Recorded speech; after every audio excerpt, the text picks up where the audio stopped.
Welcome to a special edition of Community Crypto live from Consensus 2021. I'm your host, Isaiah Jackson, and today we will be exploring financial inclusion from a local and global perspective. Later on, we'll meet the team behind Play to Earn, a documentary about a crypto game empowering people in the Philippines to earn a living. But first, we look at the Black Wall Street, an app aimed at empowering people of color right here in the US. Joining me now is Hill Harper, actor and co-founder of the Black Wall Street app, and Naja Roberts, co-founder of the Black Wall Street app. The Black Wall Street app goes live on June 1st and hopes to empower people of color. The app will offer a digital wallet, the ability to trade, and crypto education for Black and Latinx investors. Welcome, Hill. Welcome, Naja. Thank you so much, Isaiah. Welcome. Thank you. Absolutely. Glad to have you on the show. Of course, we've had conversations before, and one of the things is the name, such a powerful name, the Black Wall Street app. Naja, if you could explain to us what Black Wall Street is and, why the name of the app was that. Well, I think it would be apropos to just say that the Black Wall Street was a place that was vibrant. It was full of Black businesses. There were banks. There were grocery dealerships. It was things, all things prosperous in the Black community, and that was located in. And so, as we talk about this Black Wall Street digital wallet, we're going to be exactly the same, but in a digital sense. We're going to have a place in currency there. They're going to be able to store their cryptocurrency there. And also, we're going to have several different mechanisms that just beats of a Wall Street again in the digital sense. Beautiful, beautiful. And Hill, so what needs to be done to increase Black and Latinx representation in crypto along with the app? You know, I think it starts exactly where it starts. It starts with education, and your book is one of those tools that folks need to get into. But when we talk about financial literacy, to me, it's about an ecosystem of problems that requires an ecosystem of systemic solutions. And we start with financial literacy, we move to financial capacity building, ultimately getting to financial empowerment. And I think Naja is absolutely right. There were three pillars in the original brick and mortar Black Wall Street, of which we are coming up, for those of you who don't know, May 31st at sundown is the centennial of the largest state-sponsored race massacre in the history of this country. And there were three pillars in my mind that built wealth there. Pillar number one was institutional ownership. Pillar number two was institutional trust. And pillar number three was the movement of money or capital within the ecosystem, where a dollar changed hands 60 to 100 times. And back then that was up to a year. Right now, a dollar leaves the Black community within 6 to 7 hours. I believe if we don't own our own digital wallets and don't onboard and educate folks about digital currency and cryptocurrency concurrently, then that dollar will be leaving within 6 to 7 seconds. This is a cultural and economic imperative, because I truly believe you can't have social justice without economic justice. I agree with you there. And of course, with the app coming out, the three pillars you laid out, the reasons for this app, it may have been the reason why you needed to be out and talk to people in person. And we know that you've been on a beautiful Black Wall Street tour for the past few months. So tell us a little bit about the tour, Hill. How are things going, and how are things progressing? The tour has been led by Naja Roberts. And I want to tell you something about this dynamic, incredible sister that we're calling the young Harriet Tubman, leading our people out of financial slavery and bondage. When we first talked about a tour, I said, hey, let's take a look at the 10 most marginalized, most challenged counties and cities across the country for our community. Let's go there. Let's educate folks, and let's give away some Satoshis. Let's give away some big, let's do this. And she's like, Hill, 10 cities, let's look at it. It's not enough. We have to reach more. We have to go bigger. We have to meet people where they are. So she's been leading this charge all over the country, endless amounts of energy, meeting people exactly like you see right now, right where they are, not judging folks, not saying you should know this or you missed the boat, or if you don't know this, No, it's about, listen, we're all in this together. Dr. King said we're all tied together in a single garment of mutual destiny. And that's how we're acting. We're in this together. We can win together if we work together collectively. It's just been amazing. She went to Mound Bayou, Mississippi, and they told her no one's come there in years. One of the poorest zip codes in the country per capita. And she's there educating folks on the ground one-on-one. She's just such an impressive person. And we're so proud of the Black Wall Street National Financial Revolution Charitable Tour. Beautiful. And that's a segue to you, Naja, because I would love to hear some of the experiences you've had on the road, speaking to people face to face during the hard work. And like Hill said, being the new Harriet Tubman, bringing financial empowerment to these communities. What has it been like on the road for you, Naja? It has been an incredible experience. I don't even think when I started, I anticipated our people being so ready and so eager to make a change in their situation. We've always been ready, but when there hasn't been any real hope for different types of things that we can utilize, introducing them to cryptocurrency has been a different experience. One thing I know that everybody is ready. Sorry about that. That is my PR guy. Everybody ready, willing, able across this country to make a difference in their families and their communities, and they're offering so much accessibility to themselves and to their communities. It's mind-boggling that we've been ready for this. We just now are in a position where we have a tool that we can utilize, being Bitcoin, to bring our community and take our community in a different trajectory than we've been in the past. So it's incredible. I love it. Oh, yeah. And if you don't know, Naja is definitely one of the hardest working people in the industry. She's on tour right now doing this interview. So it just goes to show that she's definitely making sure this message gets out. And, you know, one of the biggest topics that comes up about this app is what makes it different from other applications? How will it effectively or help the Black community specifically? Hill? Well, a couple things makes it different. Number one, we're going to be cheaper than Coinbase, cheaper than Cash App, and we're gonna give folks more for their money, and that's for everybody. Anybody who wants to use our wallet and access Bitcoin through it. Another fact of the matter is really emphasizing education, de-emphasizing the trading idea. We do not want folks coming on here. We're not trying to be Robin Hood. We do not want folks coming on here thinking they're going to be the next traders, and this is about get rich quick. This is about foundational education first. So we're de-emphasizing that activity and emphasizing the idea of dollar cost averaging and holding your position multiple years and hopefully generations. This is about wealth building and cross-generational wealth building, not about how can we squeeze as much money out of the user. It's actually the opposite. We want to give away as much value as possible to the user. So there'll be over 100 educational videos for free on the platform. And then as the platform roadmap continues, obviously we're launching with only a wallet and your ability to transact. But as the platform continues, we're going to add more and more features, peer-to-peer lending elements, onboarding of small business loans, and helping folks with small business education. Remember, the number one reason most new Black businesses fail in the first 2 years is not that they're not offering a good product or service. It's actually the cost of running the business is often too high. So if we can help people through education and onboarding lower their cost of running make it more efficient through the platform, we're actually going to create an ecosystem of exchange, and we want the money flow to recirculate within the wallet ecosystem and build wealth that way. Powerful idea there. And again, like I said, we've spoken before about this. We've discussed how this can impact the Black community, and I'm glad to be a part of that. And Naja, I wanted to ask you, talking about the unbanked in America, because I don't think that people hit this enough.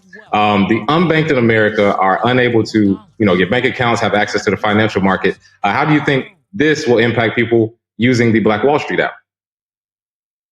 Well, we're planning to come from all angles. So those individuals that are currently unbanked because of this tour and seeing that and actually verifying that there are over 65 million of us that are unbanked, Black and brown in this country. We've got to continue to do that over-the-counter thing, and that over-the-counter will allow us the opportunity to then send them to the Black Wall Street wallet, just as we have in the past. We've been sending them to other wallets. Now they can still continue to be unbanked if they like. They can purchase Bitcoin, and we send their Bitcoin directly to their Black Wall Street wallet. And that's one of the solutions that we have in place. But we're working on several others to make sure that we meet people where they are directly in their community. Mm-hmm. And I love it because you got to hear. Isaiah, I was just going to say that when you really actually peel back the onion, 90 to 95% of the financial products and services that have historically been offered to Black, brown, and marginalized communities have been either predatory on their face or hidden predatory. What do I mean? Predatory on their face, we're talking about payday lenders, check cashing spots, rent to own. There was a report of a brother paid 600% interest over the life of a very low amount loan that he got. It's just ridiculous how much money gets ripped out. And then we have hidden predatory. Many of our big banks that put up balloons as if they're putting them in our communities, and then they've encouraged their folks to put people into savings and checking accounts where they only have $600, $800 in it, but they're charging them $200, $250 a year in fees, ATM fees, overdraft fees, not hitting your account balance minimum fees. We, through a digital platform of financial services, we can repurpose all that money by saving folks that money and then encouraging them to invest it into ascending value asset classes like Bitcoin. Oh, yeah. And I'm glad that you brought that up, which brings me to my next question about decentralized finance. Are there any plans to maybe implement the DeFi portion? I know you said peer-to-peer loans, but any other tokens that are maybe be added, or is Bitcoin the only one? We have the ability to add as many and as much as we want. That's the beautiful thing. And I want people to understand this. It's been a labor of love. This is not a white label solution. We didn't license this technology. We have one of the best Black CTOs. There's a lot of people out there that think other folks is, what they say their ice is colder in technology, but that's not true. Our brother is brilliant. Brian Griffin, our CTO. And so we built this tech. We own this IP. We wrote this code. And so we are going to add many different pillars around decentralization and all of really listen to our community. Because it's not, again, the idea is we don't want to just throw things out there that look like shiny objects that folks get caught up in doing. We actually wanted to have a use case and a value for the community we're talking about. So, maybe we'll have some fun and say, hey, once you reach a certain number of Satoshis, that'll unlock your ability to then access other functionalities because you've proven that you understand that there's a base case of building a foundation of Satoshis before you move on to these others.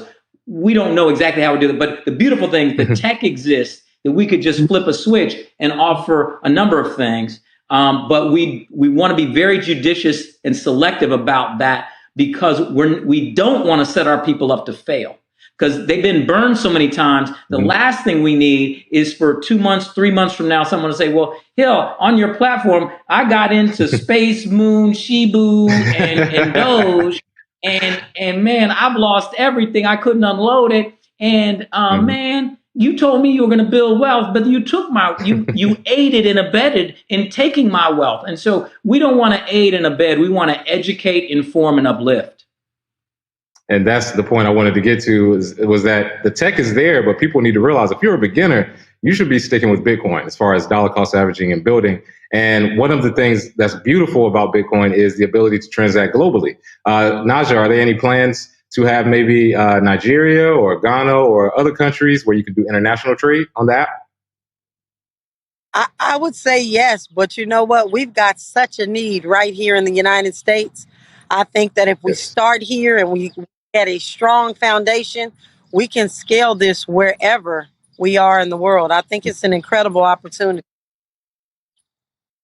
Yes, and it's nothing stopping it, right? I mean, if you can transact globally as well as in the U.S., you can build, again, a digital Black Wall Street that's global, which is the goal. And I love to hear it. So, again, the Black Wall Street app, we've discussed some of the features of it. We discussed some of the people that are a part of it. What are some of the barriers that you had to overcome in order to get this app up and running?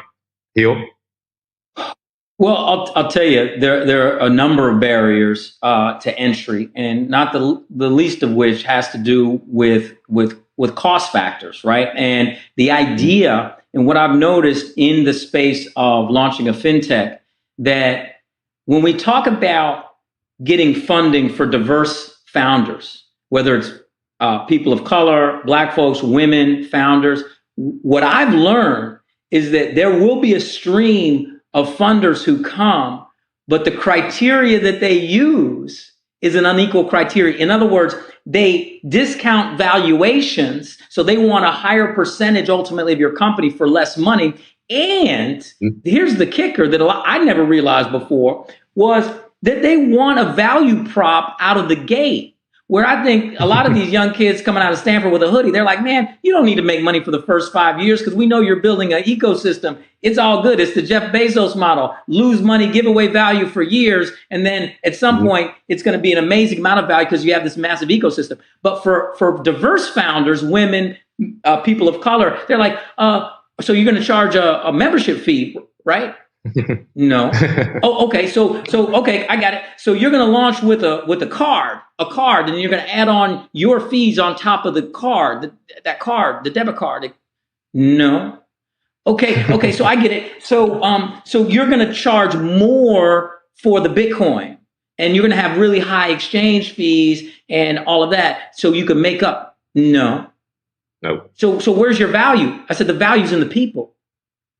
The values in the people. And so for too long, and watch what I'm about to say here, because this is a strong statement. For too long, particularly in tech, we've allowed tech companies to monetize our community. And our community is the community that's made apps like Clubhouse, billion-dollar apps, apps like Twitter, billion-dollar apps. Yet, we have never owned them. This is an opportunity for us to monetize culture and keep the money circulating within our culture. And that doesn't mean y'all white folks who are out there, you can join the Black Wall Street too, right? We need you. We need partners. We need allies. It's not just for Black folk, but it is for our community, to help our community build wealth, uplift, and empower. And if you're on that line and you want to join that train, then come onto the Black Wall Street and open up a wallet and transact with us. Oh, yeah. And that is the beautiful thing about this app. Like you said before, it's for everybody. Taking control of your wealth, having an app that you own is amazing, but it is for everybody. And I want to wrap it up here. I hate that we have to. I would love to speak to you all more. But thank you both, Naja and Hill, for coming onto the show and talking about the Black Wall Street app. I got to say one thing before we wrap. Thank you so much. I'm Isaiah, I'm going to see you in Miami, and I'm in the competition with you in the 3-point competition at the Bitcoin Classic. You know I did He Got Game with all the pros. You better have been shooting. I'm just telling you, you should be practicing now. I am so ready. It's going to be ridiculous. I mean, it's crazy. Watch, I got my shoes. These are the shoes I'll be wearing.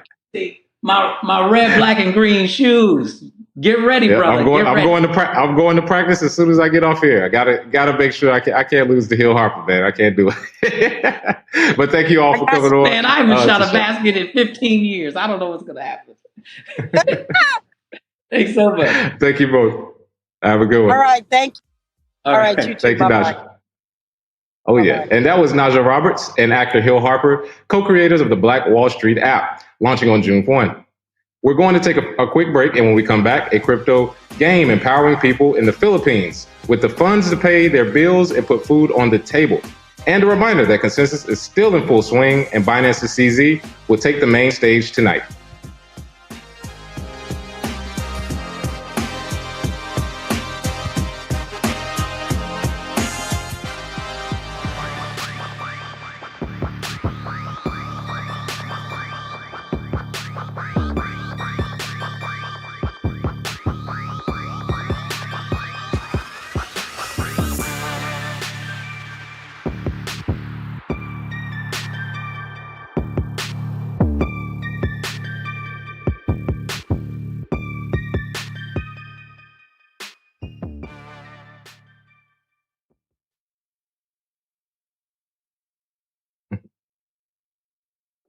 Welcome back. after the COVID-19 lockdowns led to an unemployment rate in the Philippines that reached 40%, a community found a crypto game that allowed them to take care of their loved ones and keep their lights on.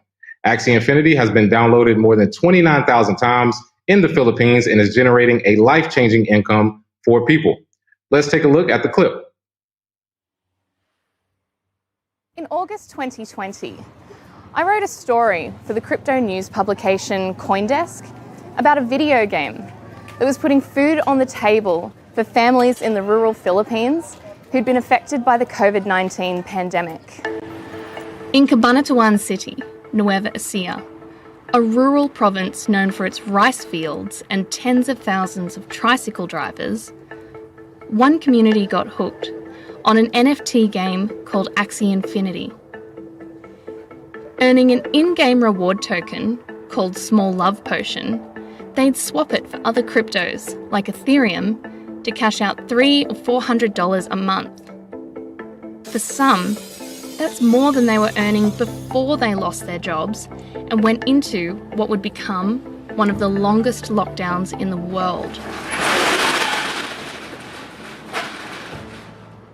Sabrina, a mum of two, is one of those who lost their job and turned to Axie to pay the bills. Talagang hindi ako makatulog.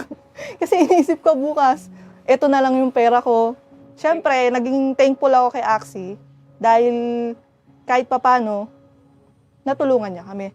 And then, hindi lang pang-araw-araw yung niraos niya. Binayaran niya lahat ng bill namin, ng utang namin. Youth unemployment was particularly bad, with almost a third of young people without a job. I treated it as a work because if you want to earn in that game, you have to commit in that game. You have to play it daily, to play hard. I guess the highest earning possible in that is 15,000 per month. But that's fine because the regular jobs that I see here in the Philippines, they offer 10,000 a month. This complex DApp, with its cute Pokemon-like creatures, has captured the hearts and minds of players, both young and old. Minsan nakaka 100 na laro. Minsan talo, minsan hawi. Games like Axie Infinity are attracting players from outside the crypto space and teaching them a range of complex concepts, from NFTs and DeFi to smart contracts, decentralized exchange, and tokenomics. Some say NFT gaming will unlock crypto adoption at scale. Crypto-based games are community-owned. Everybody in the community gets to share in the revenues and the upsides, which means that participants, people who play, get a chance to play to earn. And that's just incredible to me, and it creates really unique opportunities. It seems blockchain developers, entrepreneurs, and crypto investors should be looking to the world's underserved populations for a lesson in user adoption.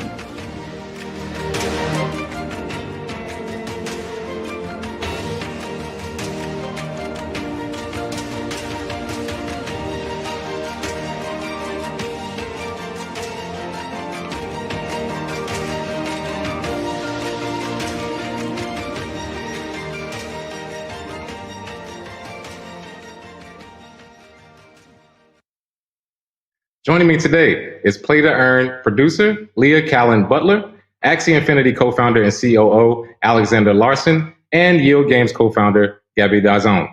Welcome to the show. Thanks for having us, Isaiah. Glad to have you here. And glad to have you as well. And Alexander, I want to start with you. Tell us a little bit about Axie Infinity, the thought behind it and how it got started. Sure, Isaiah. Yeah, first, very happy to be here to talk a little bit about Axie and what we're doing. So for those who have never heard about Axie, the very simple story is that we are making a digital pet game where you have your cute game characters that you can use across many different games. Some of the games have already been released and some are in development. And what we've seen now is we found basically product market fit with our battle game, where people can earn smooth or small love potions when they battle against other players, and then they can actually turn that into real currency, because it's kind of how the tokenomics work. Beautiful, love it. And I want to jump to you, Gabby. Guild Games is a DAO, decentralized autonomous. Yield Guild, Yield Guild Games is a DAO, decentralized autonomous organization, and made up of 2,500 people. So tell us a little bit more about the DAO and how it formed. We've actually grown quite a bit since we wrote that. So there's now over 12,000 people in the community. Nice. So last year I was playing Axie Infinity, and during the early COVID lockdown, I noticed that a lot of people from my country in the Philippines started joining the game, and a lot of them came from actually the rural city that you saw in the video. And these people that weren't really crypto savvy, they turned to Axie Infinity to kind of save them during the pandemic. They were out of jobs, and they found the game. They learned how to use a crypto wallet, started playing Axie Infinity, and then started earning money. And this made me realize just the power of crypto to onboard people from around the world into the crypto economy via games. So I started Yield Guild Games. So what we do is that we invest in NFTs in different games like Axie Infinity, and then we lend them out to our player community so that they can play the game and then get onboarded into the crypto economy without any upfront cost.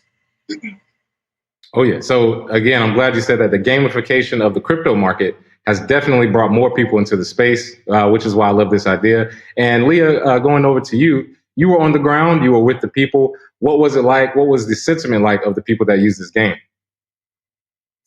Yeah, so I first stumbled across this story that was developing in the Philippines in August last year, when we were really in the thick of the lockdowns. And over here in the Philippines, I mean, just to give you some context, this was a very long and strict lockdown where we even had military personnel patrolling the streets. People were very much kept in their houses and unable to work. And that's very difficult in a place where a lot of people live day to day. They do cash in hand jobs. And if they don't have a way to be able to kind of make any income, that makes it extremely difficult. There was some government relief that was given to families, but it really wasn't much at all. So some people were sustaining themselves on rice. So when I heard about this idea that there were people at home playing around the clock, this incredibly complex blockchain game. I mean, that's important to point out. Axie is not easy to play. There's a lot to learn. But there was this developing community that were teaching each other, how to get onboarded. And through earning this in-game reward token, they would go through all of the steps to be able to cash it out and turn it into food on the table. And, Cabanatuan City is a very rural province in the Philippines. As I said in the video, it's known for its agricultural sector. There's thousands of tricycle drivers. And here you've got these people earning Smooth Love Potion, going to Uniswap, swapping it for Ethereum on a decentralized exchange, sending it to coins.ph, which is a local crypto wallet, to turn into cash on the table. And there's a number of different last mile options for people to cash out here. But, that's a lot to go through. And I don't think anyone in the world expected to find people jumping through all of these hoops to learn crypto in such great depth in the rural Philippines. So, it was a pretty inspiring story, which I just thought, uncovering this is quite important for the rest of the world to see. Oh, yeah, definitely an inspiring story. And I have to ask you, Leah, how did Mark Cuban come about in this documentary? Well, he actually recently invested in Axie Infinity. So Alex could tell you a little bit more about that. They recently announced a Series A.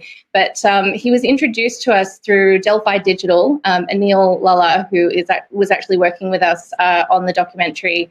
And when he heard about the Play to Earn movement and the documentary that we were making, he absolutely wanted to show his support and his contribution. I mean, everyone who worked on the video, we were already convinced of the legitimacy of this story, but having his input really added an extra level of credibility, which we're incredibly grateful for. Oh, yeah, which is very important for visibility. So, Alexander, how was that? What was it like getting Mark Cuban on board for investment? And, what are his thoughts about crypto and gaming for the future?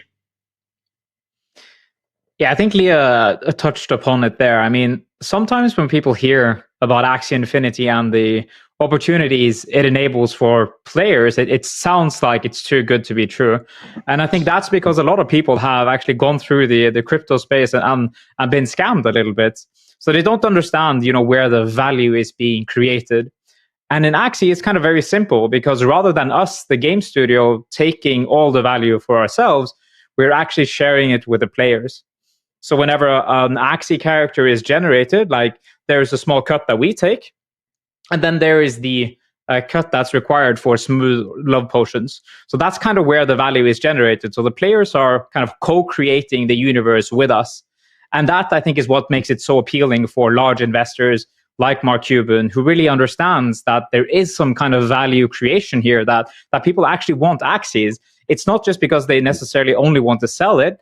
They also want to collect Axies, and they love their kind of digital pets. And I think that's really what's so fascinating about this entire movement that we're creating here. Yes, and we've had Pokemon, we went to CryptoKitties, and now we're at Axies, and this is something that the consumer wants.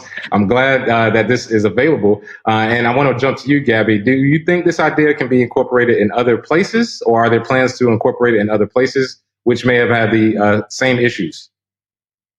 So we have a player community from around the world. Apart from Philippines, we have players in Indonesia, in India, across Latin America, in Venezuela, for example, where the currency is extremely unstable. And I think the SLP is actually a more stable form of currency for our players there.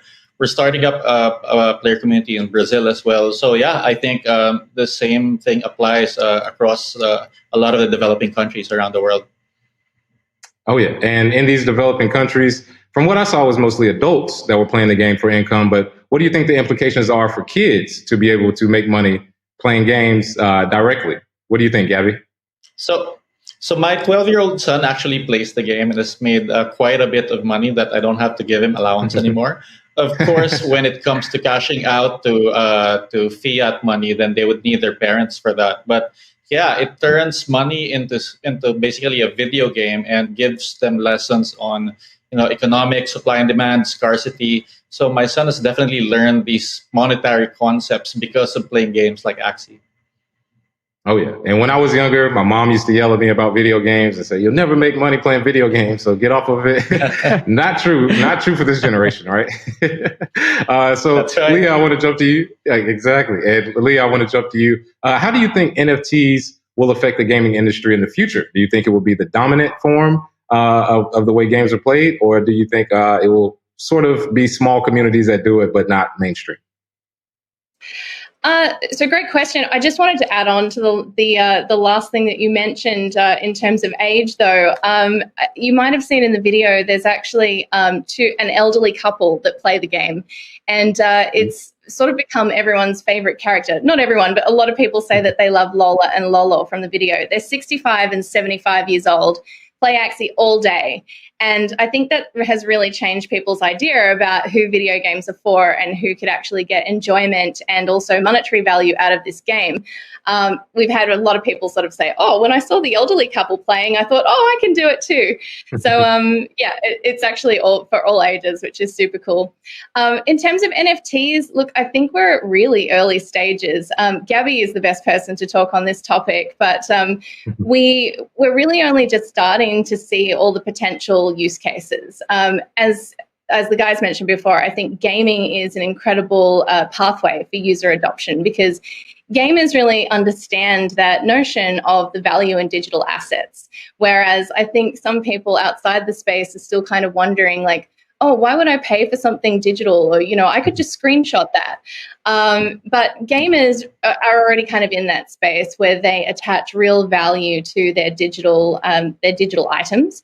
And they really understand the value that NFT brings through being able to prove provenance, authenticity, and prevent duplication. So I think it'll be very exciting as we see the real world or the physical world overlap with the metaverse even more as we move forward, because as people start to spend more and more of their life in these virtual worlds, they're going to see that we need a better system to be able to prove ownership of our digital goods. But I'd throw to Gabby on that because he's the real visionary in terms of where NFTs are going. Oh yeah, Gabby, do you want to jump in and go?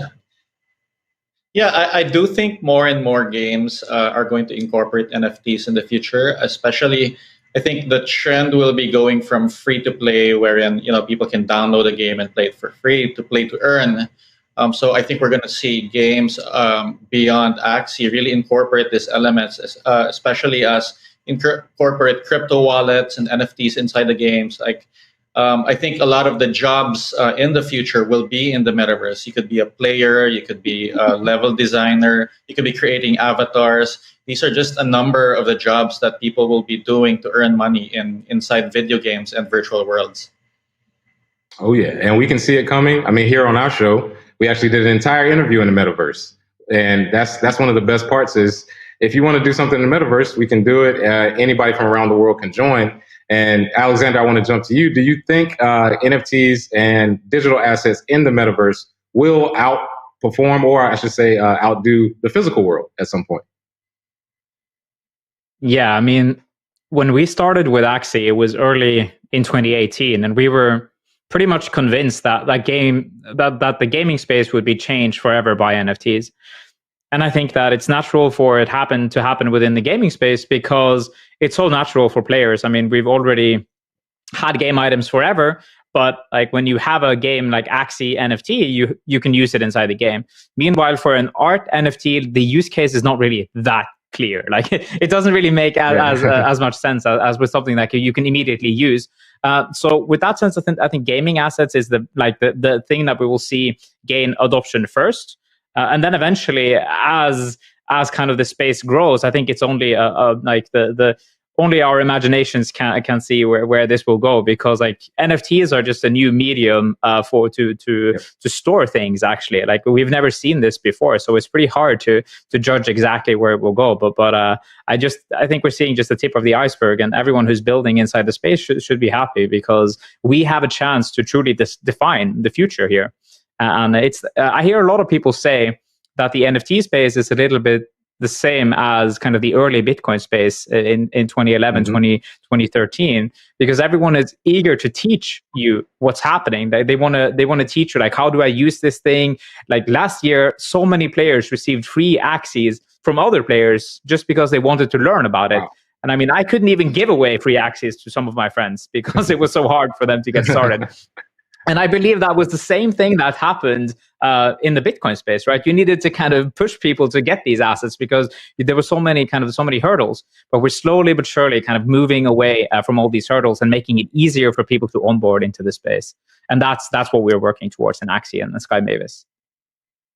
Oh, trust me. I remember early Bitcoin days. I couldn't pay people to take Bitcoin either. And it was crazy because I was like, it's free. Just take it, man. Just hold it and see what happens in the future. And I think NFTs are gearing up to do the same thing because Pandora's box has been opened, so to say. And I think that NFTs will gradually make its way into a lot of things. And I want to go to you, Leah, as far as some of the things that NFTs will affect. We talked about the Philippines. We're talking about Axie. Yield Guild, what else do you think NFTs will affect, or what industry will NFTs affect long term? That's a great question. I really feel that we're at a stage now that it almost feels like the beginning of the internet. I'm sure when the internet first came out, people couldn't envision the type of services that would come out of this incredible new way to communicate. And people were still trying to reflect what was happening in the real world. So, websites kind of look like a flyer on your computer because that was the format that we had prior to this new way of communicating. And I get the feeling that we're at that stage with NFTs and the metaverse now, because a lot of what's being done is a reflection of, the way that we already do things, just kind of translated into a digital space. But I think what's going to be really exciting to follow is when people start to think about, well, actually, I've got a completely new channel and format now. And how do we actually start to reinvent the way that we communicate, the way that we interact, the way that we live and work, the way that we buy things and experience stuff? I haven't really seen yet. Like, we're really at super early stages in terms of people reimagining how life could actually exist. by leveraging technology around NFTs. So I'm excited to see where it goes. I mean, like, there's so much cool stuff happening now in terms of people buying up virtual land in the metaverse and building incredible property there. Actually, just a couple of weekends ago, I was lucky enough to attend an art gallery opening, Kevin's art gallery in the metaverse, from the comfort of my own home. And, that was a super cool experience. So, like, now I'm kind of imagining, well, when will I be, shopping online, but attending, say, a physical shopping center in the metaverse? Again, that's like a real reflection on something I would kind of already do. So I'm excited to see when people start reimagining, what this space actually looks like for humans. Oh, yeah. And I think we're all getting ready for our Ready Player One stats to get up over time. And Alexander, with that being said, as far as the future, what plans or what's the roadmap for Axie Infinity going forward? Yeah, that's a great question. I mean, since the beginning, when we started Axie and we started to see that, people wanted to make their own games using the NFT characters that we had available, we always had the idea that we wanted to make Axie into this kind of game universe. So we believe that user-generated content is the kind of the best way to actually tap into human creativity. I mean, let the players build, not necessarily kind of game developers. I mean, they can come too, but, make simple tools to allow other players to build and then monetize from there. So that's kind of in the pipeline, like in the long term, but like in the very short term, we want to go to market with the new battle game that we have, and really let kind of the mainstream player experience what it means to own their game asset, and by extension kind of their digital identity, because that's really what this is. Like, all the game assets that you get inside games, that's such a big part of what it is to be like you in the digital realm. So incredibly excited kind of in the both the short and the long term, and then eventually also to bring this technology to other game studios as well. So yeah, it should be a lot of very interesting years. Absolutely. And the possibilities are endless. We don't know where this industry is going. And I want to thank you all for coming onto the show. I appreciate it so much. This was very enlightening. Great conversation. So thank you, Alexander. Thank you, Leah. And thank you, Gabby. Thank you, Zed. Thanks for having us. Thanks, Isaiah. Absolutely. That was Play to Earn producer Leah Callan Butler, Axie Infinity co-founder and CEO Alexander Lawson, and Yield Games co-founder Gabby Dizon. Coming up next, we will explore the Justice Coin project and how they are working to correct the wrongs of the past with cryptocurrency. And don't forget, the Consensus Grand Finale is happening tonight. Don't miss ARK Investments' Kathy Wood.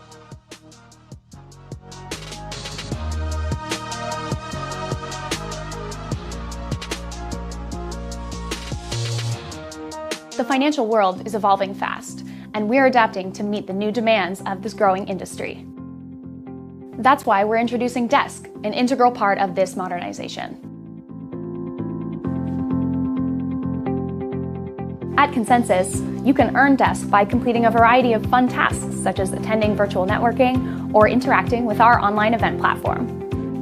Desk holders are able to redeem tokens for a range of Consensus-exclusive NFTs, including swag, products from our partners, and one-on-one meetings with VIPs. Desk is a CoinDesk-issued ERC20 token created in collaboration with NFT management system Unifty.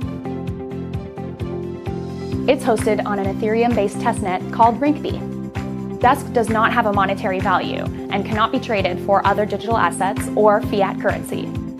The Taurus wallet has been chosen to support the rollout of Desk. The Desk beta is open to current and previous attendees of Consensus, as well as attendees of our Unlocked 101 series.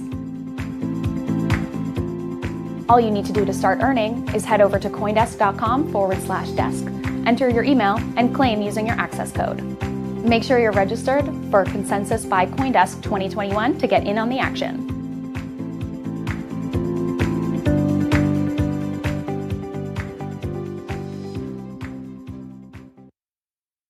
Intercoin has teamed up with the city of Evanston in Illinois to work on a project called Justice Coin. The project hopes to provide coins as reparations to people who were harmed by marijuana laws in the past. Joining me now on Community Crypto is Intercoin CEO and founder Gregory Magrashat and Gerard Dash, Government Blockchain Association Executive Director. Welcome to the show, guys. Glad to be here. Thanks for having us. Absolutely. Glad to have you both here. So first, I want to discuss, Gregory, could you please explain to us what is Intercoin and how did you go from that and the move to Justice Coin? Absolutely. So Intercoin was started about 3 years ago. We looked at the crypto space and we said, the crypto space has become sort of this peer-to-peer thing. It's focused very much on peer-to-peer. But money is a community phenomenon. Just like language, we're speaking English because others are speaking English. And we're on Facebook because our friends are on Facebook. So similarly, we use a currency because others accept it in the community. And just like Facebook is useful in Harvard, we wanted each community to have its own currency. And we figured if we can have it on a community level, we can do things like a universal basic income. We can help solve food insecurity, poverty, all sorts of things. And I think we need that because Bitcoin and gold and other things exist. Gold has existed for thousands of years, but poverty is still with us. So it's important to have crypto for public good. That's why Intercoin exists. Absolutely. And how did the city of Evanston hear about it? If you would, Gerard, how did they get involved and what are they doing now? Let me kick that one back over to Greg because he was more involved in that specifically. Okay, Gerard. All right, so yeah, just a little bit. Basically, the Chicago chapter of the Government Blockchain Association, which Gerard can tell you about, he's the director of it. The Government Blockchain Association is very much about public and private partnerships with blockchain companies, using blockchain and crypto to achieve things with municipalities all around the world. They have dozens of chapters around the world. One of them is the Chicago chapter. And Andrew Heldut, who is a politician who's running actually for Congress there, he approached people in Evanston, and he was able to sort of get interest for a UBI, a project that would give money into the hands of the people. But unlike normal UBI, which there's dozens of mayors around the country that want to do UBI, if you've noticed, none of them have done it. Maybe Andrew Yang here in New York will do it. I don't know. But the thing is, it's very hard. It's unsustainable to tax money and then give people cash because the cash goes out of the city. Look at Detroit. It went bankrupt because of a deficit. So what if you could give the coin of the city out? This way, the coin would be recirculated and spent into the city. People would buy local farmers, and then businesses would hire local workers rather than outsourcing everything. So that's the idea. The idea of Justice Coin is just to put people, what they wanted to do was basically, they had this tax that they raised from marijuana taxes now, because it's become legal, and they want to now disperse some of that to people that were harmed by previous laws from marijuana. And that's a way to put money in the hands of the people. And then the city can actually get it back with, taxes, fees, tolls, infrastructure, buses, all kinds of things. And then that can circulate with local businesses as well. So that was the idea. Oh, yeah. And, tell us a little bit about these marijuana laws and exactly how they affected the community, Gerard. Well, let me be clear about the role that the Government Blockchain Association plays is really to sort of support Greg in his project. We are an industry association of about 20,000 people in 120 cities around the world. And we have folks that are part of the GBA that are in about 500 different government offices and entities. And so our role is really to help the public and the private sector connect, communicate, and collaborate. And from that perspective, we're supporting Greg in his project. But the details about his project, he's probably more adept at answering. The infrastructure and the support mechanism that he has in terms of, we have 50 working groups, we've got connections, relationships, technology, in support of the project is more a role that the GBA can speak to. Oh, yeah. And that infrastructure is important to move forward, right? So, Gregory, do you see the ability to move this to other cities? You alluded to it earlier with other cities. Can this exact idea be copied and as a template for other cities? Oh, absolutely. And it's not just cities. It's also universities. Like CoinDesk has Desk Coin. So it's also, for basically conferences, festivals, events, cruise ships, anything that has a community would want to have a coin. But it's not just enough to have a coin. How are you going to get it in the hands of the people? How are you going to get vendors to accept the coin and have confidence to cash it out? This is what Visa did when they installed, in the 80s and 90s, the consumer credit boom. They had to install these payment machines. These days, you don't need payment machines. Everyone's got one of these. So basically, Intercoin is building on top of social networks. And I should say one other thing. Intercoin is my second project. We started a company 10 years ago called Cubics, and we built an alternative to big tech. So big tech, we're talking about now people are saying, oh, the privately owned platforms on which we have public forums like Twitter, Facebook, etc. Back in 2011, we built alternatives to that, which are open source. So we have a social network that's open source. Think of it like an open source Telegram. And now we're going to be releasing payment networks to all of our small social networks. So you can think of any community at all, a poet society, NYU Alumni Association could have NYU coin. And every recent graduate can give some coins, essentially. Oh, yeah. So essentially what you're saying is local currency for local people or groups is the future. And going from here, the ability to distribute that is much easier, so to say, than what we have now. So I do have to ask, why cryptocurrency instead of fiat currency? Because some people may say, hey, just give me dollars and that's enough reparations for me. Why do you think cryptocurrency would be better? Absolutely. Let me throw Yes. Yeah, let me throw part of this out, and Greg can give his 2 cents. So if you look at what's happening with the United States dollar, for example, it took us 250 years to get to $4 trillion in supply. When COVID hit, and one of the things that we've done in the 1970s is when we got off the gold standard, there's no check on government spending anymore. So anytime somebody comes to a politician and wants to get a program done, it gets added to the check, right? And so what ended up happening is we just started printing money. And so it took us 250 years to get to 4 trillion. When COVID hit and we had to start giving everybody money, we didn't have piles of money laying around, right? We couldn't borrow it anymore, right? So we just turned on the printing press. And in 1 year, we went from $4 trillion to $18 trillion. And when we did that, we didn't just, clearly we devalued the money. So all the money you have sitting in your bank account and your check account, essentially it is worth less because of this massive government spending, right? But we didn't just do that to Americans. We did that to the rest of the world because 60% of global reserves are in U.S. currency. So now you've got people and governments all around the world. They're watching what we've done to their assets, and on top of that, we're telling them they have to live with our regulatory environment. So if we tell them we don't want them trading with Iran, right? And so you've got this growing community around the world that's saying, do I want to continue to be under this financial regime structure when the Americans continue to devalue the reserve currency? So they've been looking for alternatives. And, you hear a lot of stuff about stuff China's doing and different things. Well, they all have the same problems, right? So any government, right? We know about what Zimbabwe did back around the 1980s, 1990s, right? They turned on the printing presses and before too long, it was 470,000 Zimbabwe dollars for a sheet of toilet paper, right? And so what ended up happening is people started looking at cryptocurrency. Now, here's the problem: when I don't have any of my assets in a traditional financial institution anymore. All of my assets are in a cryptocurrency mechanism. Kudos to you, sir.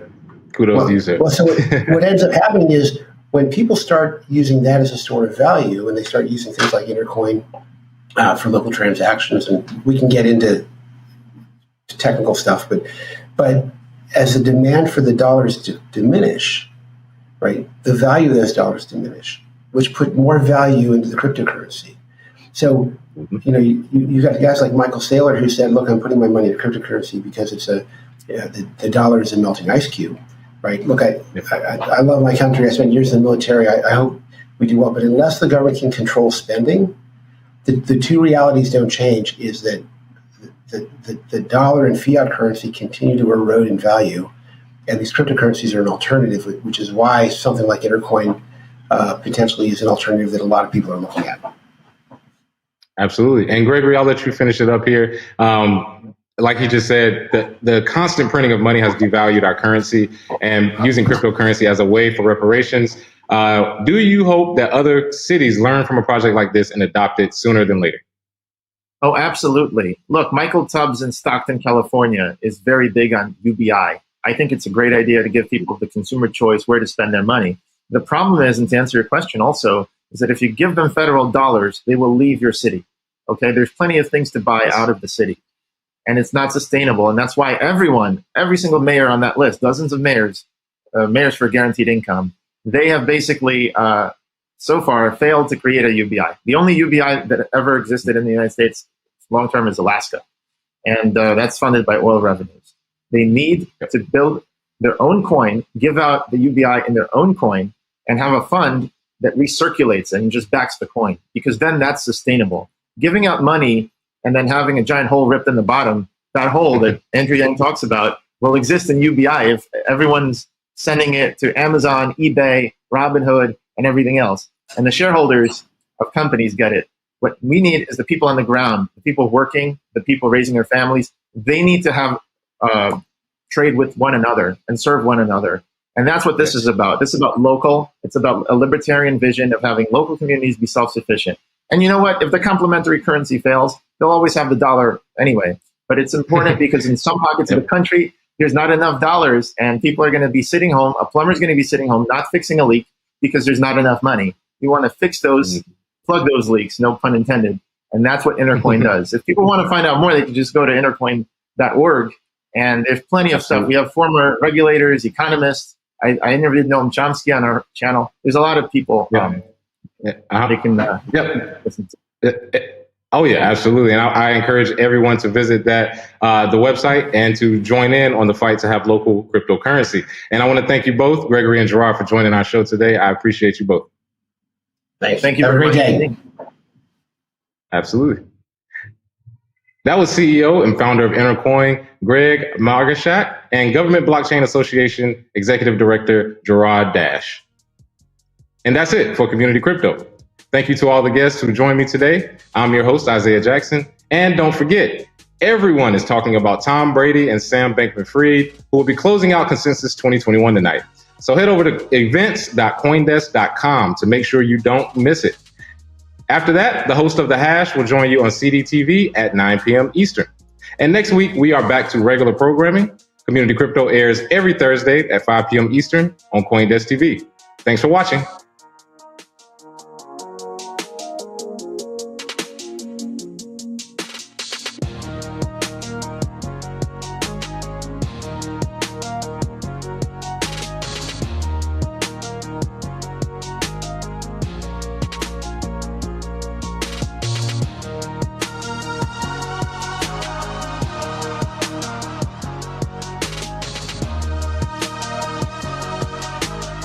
Hey, everybody. Excited to have a conversation with a lot of folks here who I maybe have heard of and read about, but haven't necessarily had a great opportunity to connect with.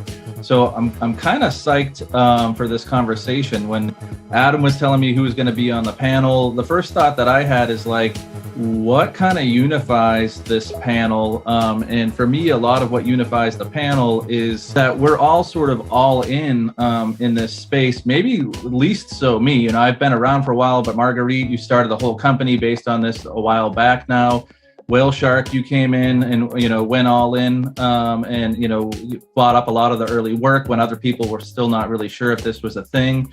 You know, Tubador, you know, you with Metacoven and Metapurse obviously made a pretty big splash, right? I like to think about like, what are the things that would be exciting to me? Because usually that's the stuff that I think is exciting to other people too, right? And, you know, what is it that maybe you all are seeing or have seen that made you feel like, you know, I have to go all in? Mine was a pretty direct. I'd been looking for a token that had that sort of metadata functionality for a long time because of my background with puzzles. In watching users walk through online experiences to hunt for crypto puzzles, basically you couldn't capture any of the value or the experience until you could see little crypto treasures along the way, but you couldn't actually bake in the functionality or experiences with the smart contracts around those adventures where they could walk away with something that's like, you know, commemorative of their experience. And so for me, I'd been looking for it. And so when it happened, I knew immediately. And that's why I launched Blockade Games just basically once the ERC 721 standard happened. Because, and now, for example, with Neon District, like we have these upgradable smart contracts. We have characters that walk with your journey as far as a gamer. So yeah, that's it for me. It was just like, it was basically like, there it is. NFTs that can live online in physical space, and their qualities about them can be adaptive to different environments.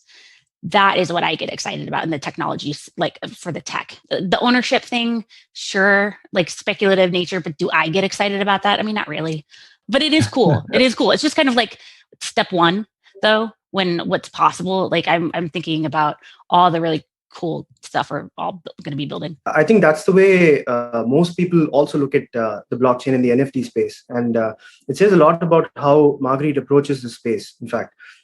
Nobody does care instinctively about ownership yet. It's something you have to be eased into, I believe. And it's ironic. The origin story of the metaverse is gaming. And for the longest time, it allowed a lot of these allied things to flourish. We have art, we have ownership, and a lot of these tiny infrastructural elements. And now I believe the one thing that's going to take it to the next orbit is also going to be gaming. Art is pushing things forward, but I think that catalyst, the biggest catalyst, is going to be gaming in that sense. So it's a beautiful sort of coming full circle kind of thing. Because gaming is a place where the technology, the underlying financial instruments, the experience, all of it sort of converges once again. Marguerite is coming in from a creator and an entrepreneurial side. I came in mainly from a collector and investor side, right? So the investment thesis for NFTs was extremely strong, given the fact that more and more people were spending an immense amount of time online, in front of screens.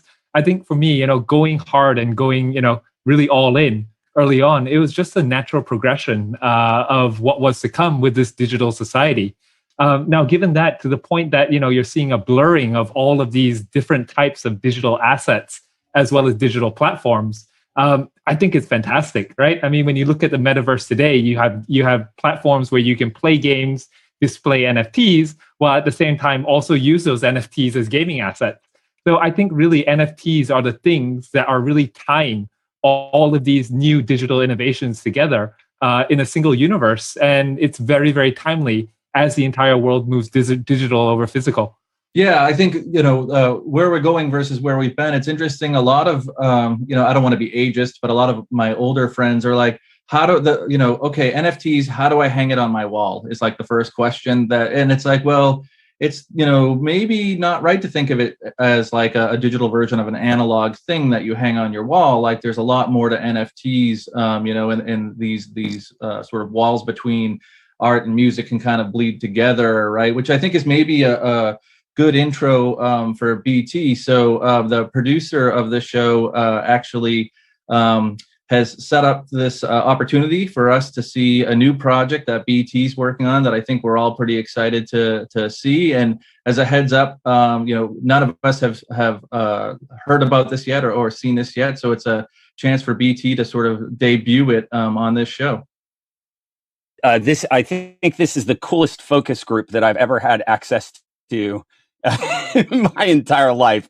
So it's a pleasure to be with you guys. I love to talk about utility as it relates to NFTs, and also too, being a gamer myself, as gamers being the early adopters to this space, we're perfectly comfortable buying swords and boots and costumes and things like that. And I think one of the most underappreciated use cases of NFTs, something that certainly excites me a lot, is as XR and AR become a real part of our daily lives. I think that a lot of things that are very colorful and cool to look at now will become really utilitarian, and NFTs will be the skins for material reality in both metaverse and in an XR or AR space. I have a lot of personal excitement about what these mean in future case scenarios, not just what we're seeing right now. What I've done is, I guess the goal here, I should say, was to leverage the potential capabilities of this new digital canvas and create a new type of collectible asset for the time that we're living in. So 3 of my favorite things are beautiful art, meaningful music, and elegant code. And so one of the things I didn't see any of in this space, again, that really excites me, and from this utility vantage point, are things that are truly iterative and interactive. There are some amazing use cases of things that are gamified. The pack drop, is incredible example of that. But I wanted to create something that was an executable that lived on the blockchain and was an audio visual work of art. So what I did, and it's really the realization of, a lifelong artistic dream. I didn't intro myself, but it's important to know that a great part of the focus of my daily life is creating music software. So, I'm known for my works in the electronic music space. If you look on my Wikipedia, it'll tell you I'm the godfather of trance, right? And have scored lots of films and stuff. A lesser known thing about me is that I make music software, and I actually spend as much time in Xcode as I do in a DAW. So I'm one of these weird musicians that, started in Basic A, dating myself a little bit. And my C++ syntax is terrible, but I can get around. At any rate, I wanted to make something that, has provenance and would live way beyond my lifetime for my first work. And so I've dabbled a bit in the space with some friends, but this is my Genesis piece. And so what it is it's a one-of-one piece of software. And it contains a 24-hour audio and visual, what I like to call a meditation. So it's an evolving piece of music. I'm using web-scraped variables to affect the assets. The assets are sharded via IPFS and live on the blockchain. And to my knowledge, it's the first of its kind. So I'd love to show it to you guys. And cool. And I'm sure there'll be a chance to do that. But that's a little bit about what I'm working on. Are we going to have an opportunity to see it here, or is it something that's going to be debuting later? Yeah, I have it here right now. I'm ready to show it to you guys. I can screen share you guys. I think we're all dying with anticipation. So let's go ahead and see it. All right. So excited. Yeah, super excited. I wish I could be with all of you guys in person to show you this. It's, I've been working on this for about 10 months. Here, I'm going to screen share while I'm talking. So I've been working on this for about 10 months. Can everybody see this? Cool. Yeah. I've been working on it for about 10 months. It's 15,000 hand sequence audio and video events that lasts over a 24-hour period.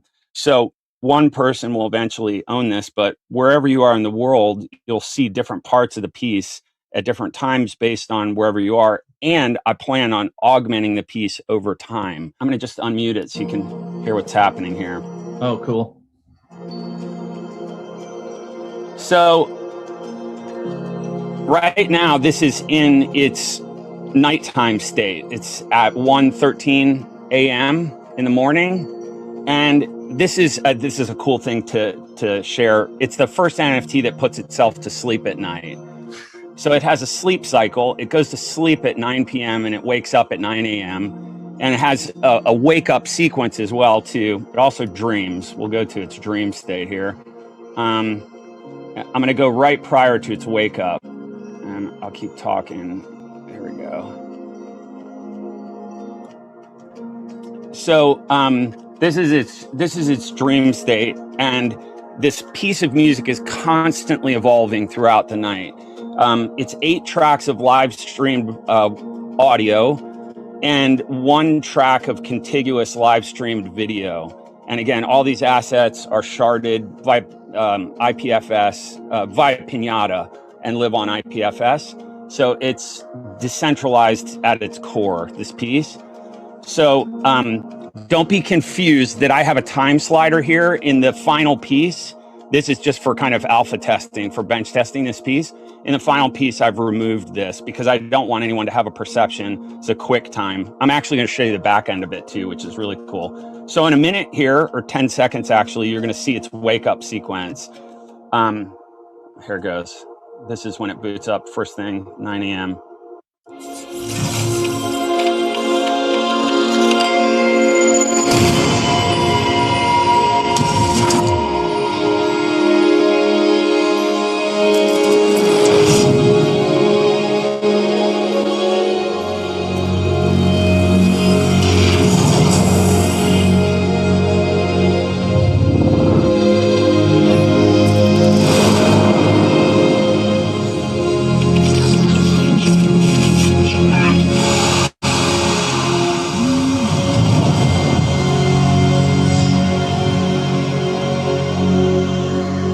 And so now it's beginning its morning sequence. Whale Shark, you'll probably get a kick out of this. A lot of the code that's flashing up there is a part of the Genesis block from the Ethereum blockchain.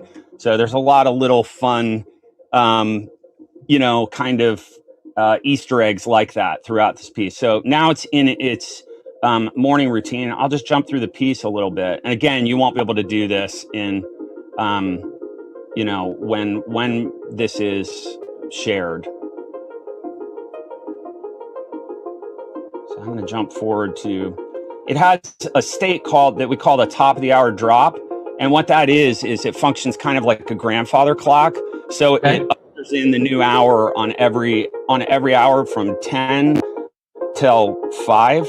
It does this. Let me just back up right here. It's hard to get. There we go.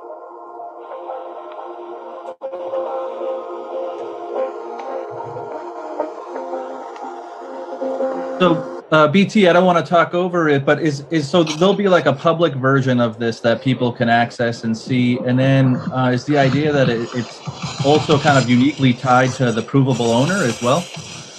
Absolutely. We're playing. Sorry, it's like this heavy drum and bass, neuro bass drop. I'll play for a second and I'll tell you.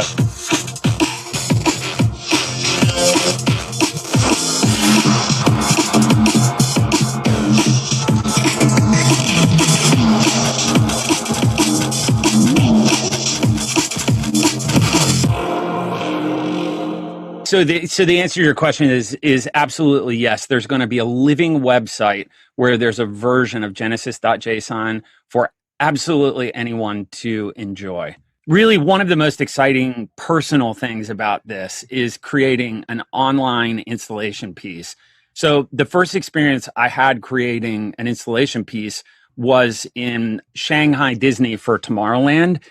And it took about 3 full years to write a 12-hour composition that was based on, context in the environment. So as I became aware of the NFT space over the last 2 years, that fire in me had already been lit to create a unique piece specifically and author it for the blockchain.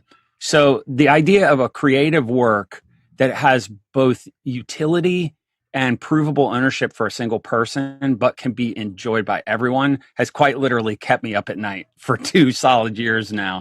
So it means the world to me, you guys letting me show it. It's thrilling to get to share this with people that really understand its uniqueness. Troubadour, Whale Shark, Marguerite, what did you guys think?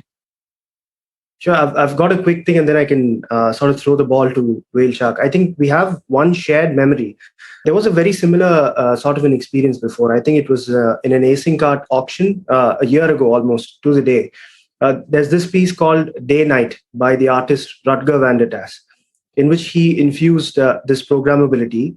And like the name suggests, the piece had a day-night component to it. Whoever owned that particular layer, it would respond to his time zone.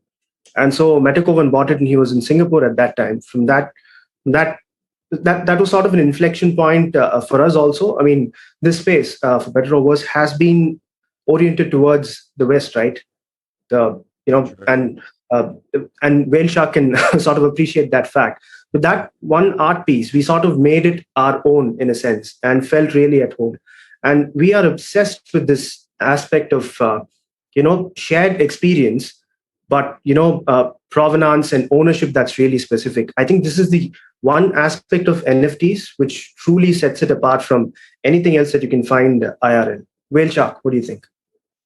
Bro, dude, you couldn't have said it any better. And BT, bro, I absolutely loved it. I absolutely loved it. I think it touches on a lot of themes that I'm really interested in, right? I mean, the first thing is that, again, the ability, a lot of people ask within the collector space, how are you sharing your art, right? Why are you just collecting? Are you only collecting it for yourself? Whereas in this piece where you have a public installation where anybody and everybody can enjoy it, I think it really speaks to crypto art or NFT-based art to the highest extent where everybody can enjoy it. The other theme that I see that it touches on, which I really enjoy as well, and having participated in some auctions whereby there's an involvement of the collector and the piece itself, the very fact that I might be able to affect the piece, right? In this circumstance, where I am, Now, I'm not sure how often you can change those time zones, but what I would think is crazy is, post-COVID, I'm going to be in 5 different time zones or 6 different time zones every single week. Again, I don't know if it's just once, set a time zone once and that's it, or if it travels with me. But what would be really, really cool would be to see a collector move across these different time zones and just see it shift and be able to provide a different perspective on the piece as time moves forward. But BT, you've outdone yourself. I loved it. Absolutely loved it. Thank you so much. I can't even tell you that absolutely means the world to me. And currently, right now, it will do exactly what you just said. So if you got on a plane and you viewed it in one time zone, and you got on another plane and you went to another time zone, it's web scraping network time. And so it will do just that. The code base for this thing is close to 100,000 lines of code. It's written in HTML, 5, C++, Juice, WebGL, and frameworks and a couple other languages. So there's so many things I've got to deploy in this first iteration that I'm going to deploy in subsequent pieces. Like, for example, web shaders. So I've already designed audio reactive web shaders, and I have to say they may actually make this version of it. So Whale Shark, what you said, it will already follow you time zone to time zone. And we're waiting mint to the piece for whoever ends up purchasing because we're going to get their birthday. And I've designed a special birthday state for Genesis.json, and it will happen only for that collector on their birthday, every birthday for the rest of time. I love the idea that we are going to have these sort of experiences that are tied to our physical state with the digital state, and seeing what you're doing is, I can tell the crossover there that with VR. Have you thought about doing a performance in a VR environment with this sort of installation around you where the visuals are tied to what you're generating in sound, and then allowing people to capture moments, essentially like snapshots? There are clips of, spinning off their own 1155 from the actual experience that you're providing. Yes, absolutely. I mean, VR is so incredibly exciting. It just amazes me with music and art in this day and age that we live in, that things are so two-dimensional and static. We listen to non-content driven stereo music. We look at best 3D art. Maybe we're starting to look at these things in VR sort of spaces, but it's just so exciting what is possible right outside of this, Overton window. So I'm already experimenting with variable inputs such as, Whoop Band, Aura Rings, heart rate variants from your Apple Watch to drive as a controller mechanism for my next pieces using these code frameworks. So the sky's the limit with this engine and protocol. And I believe absolutely wholeheartedly, we're going to see such tremendous innovation and absolutely explosive growth. E.T., just the last comment from my side. I mean, I've just been thinking about how the collector can be more part of the creation. Literally, if we were honored enough to be able to get this in our collection, I would literally take 4 flights from Tokyo to Los Angeles and back again 4 times so that we can keep it in the daytime all the time. I think it could be amazing. I look at this and I say again that we've got software art as a thing. Things can get more dynamic. Is this the first of several pieces for you, BT, or where are you kind of going next after this? Quarantine has been this wildly productive time for me. So I don't know about you guys if you've ever taken your Myers-Briggs test, but I'm the weird unicorn sort of introvert called an INTJ. That will make someone laugh pretty hard. That is also an INTJ. Irony's not lost on me, and that's very weird for a musician. So yeah, I actually been really, really productive. So I have a full body of work coming out as NFTs, but with some amazing physical items. And it also involves a new iteration of the software as well later on this summer with a protocol that everybody knows is something really exciting, but I can't say more about it than that. I'm so excited about just the blockchain space and what it means for ownership, provenance, and really this kind of amplification and empowerment of the creator economy. This breathtaking removal of middleman culture that has just robbed from the artist community for so long. I'm incredibly bullish on this new model for artist value, and that realizes and embraces this idea of direct point-to-point connection between artists and their audience, to think that future generations will get to have those experiences, but in even more intimate, yet more impactful groups and numbers. I think that that's going to amplify meaningful artistic creations that are crafted from an abundance mindset and amplify, real actual artistic beauty in the world. So it's such an incredibly exciting time to be an artist and to push forward in this new emergent creative space. I really appreciate that you're keeping it experimental. I think as we've seen the market grow, we're starting to see some homogenization, things starting to look more and more similar. So love that you're really pushing the boundaries here. Maybe to close out, I'd love to capture from other folks, what other kind of projects are you guys working on or seeing that you think are kind of pushing the boundaries? It's actually pretty funny. BT, I'm talking with the CEO of NFT Oasis. I think you're involved in that project, right? So actually, I'm trying to hustle and finish an NFT, an interactive NFT for this auction, and that is literally the next meeting I am taking is with NFT Oasis. I don't know if you can talk about it at all, but I would love to know, even on a high level, a little bit about that project.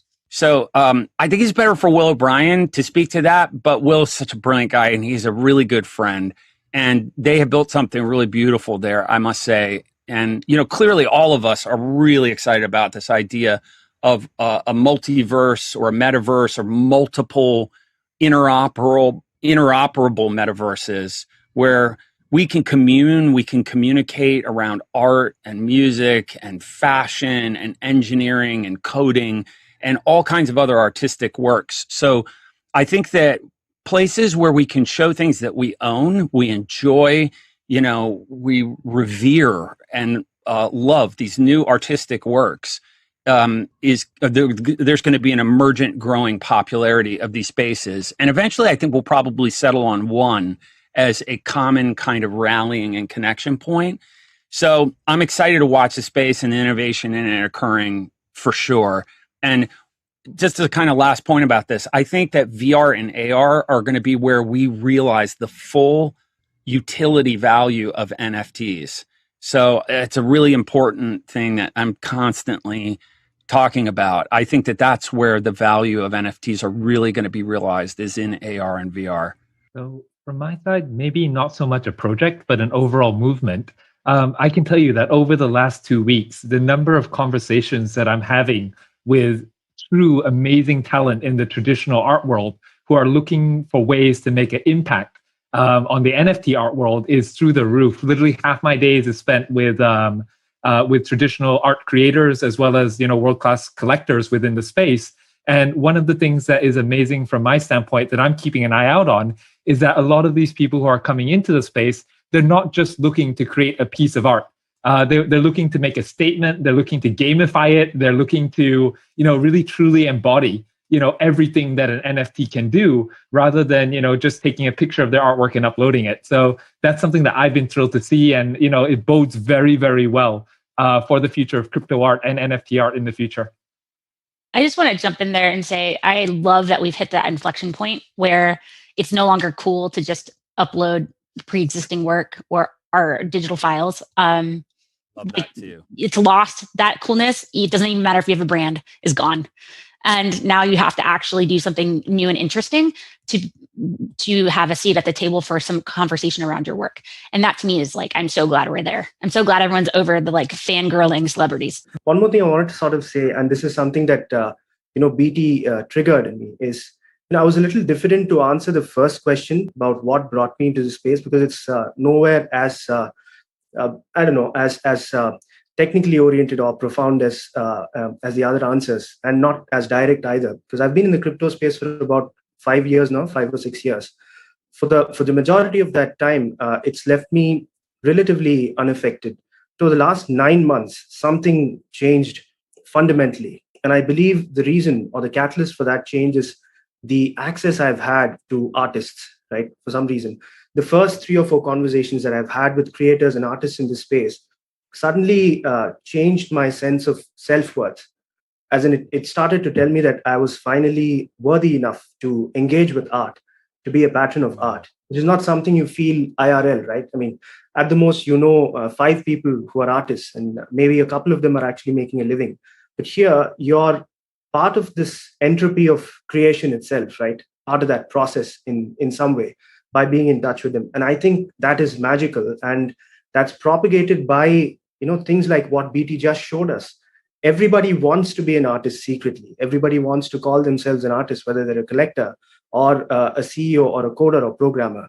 And by letting us into your world programmatically and, giving us room in the 100,000 lines of code that you've written, you make that happen very effectively. And I think that's the most exciting aspect of what's going on right now. That was so beautiful, man. I mean, honestly, you got me choked up listening to that. I mean, it's so true that there's this incredible sort of circular kind of constructive interference type of nature to what's happening right now. There's this really small core group of futuristic thinking individuals that's elevating art, they're elevating music, they're elevating really more than anything the future of what's possible. So all this wrapped up in this beautiful bundle of decentralized culture, this remarkable time to be alive and creating things. And I really appreciate what you said there. You got me emotional listening to it. You did it first, so just right back at you. Any other final comments anyone wants to weigh in on? Thank you. I want to say thank you, BT. Feel pretty honored to see this piece sort of debut here, and exciting to see how everyone else is sort of reacting and thinking about this space and where it can go. I think what BT did really does encapsulate the fact that, as Marguerite said, NFTs are at an inflection point, and it's no longer just a picture, it's no longer just a video, it's no longer just a music file, but rather it's to make a statement and to involve the creators and involve the collectors, and you're just really breaking down walls and barriers and creating something that is truly collaborative.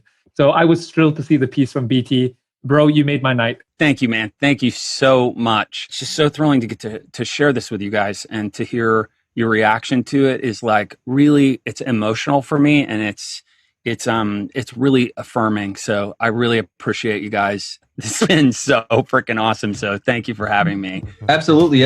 Thanks again for sharing it. I'm excited for the rest of the world to have a chance to get to see it as well.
Bye.